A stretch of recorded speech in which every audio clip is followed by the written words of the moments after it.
Putin is received with full honors in Baku, the capital of Azerbaijan. Azerbaijani President Ilham Aliyev personally gave Putin a tour of the city, taking him to the residential project known as White City, and then they visited the Russian Orthodox Cathedral of the Holy Murderers together. It was an official two-day visit aimed at discussing international and regional issues, including the conflict with Ukraine. The footage recorded at that moment showed a cordial relationship between the two leaders, but just 4 months later, things would change completely. Music on December 25th of that same year, something terrible happened. An Azerbaijan Airlines plane crashed in Kazakhstan, killing dozens of people on board. Music, the plane crash raised many suspicions, especially on the Azerbaijani side. That's because the plane appears to have been hit while flying over Russian territory initially. Russia defended itself by claiming that the aircraft had collided with birds, but the physical evidence told a completely different story.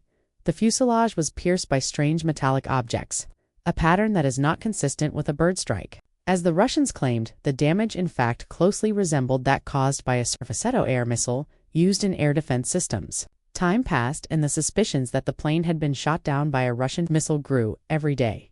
It was then that a few months later, the suspicion was confirmed.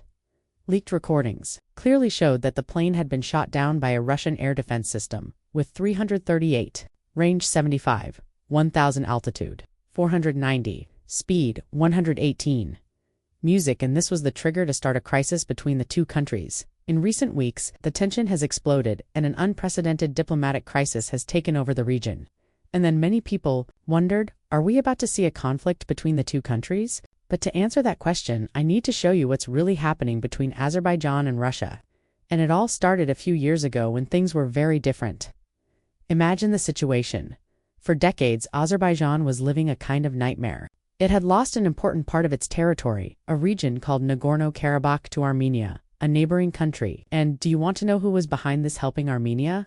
Russia?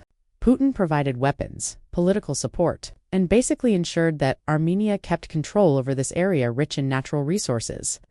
Meanwhile, Russia presented itself as a mediator, but as we've seen over time, it was on Armenia's side the whole time.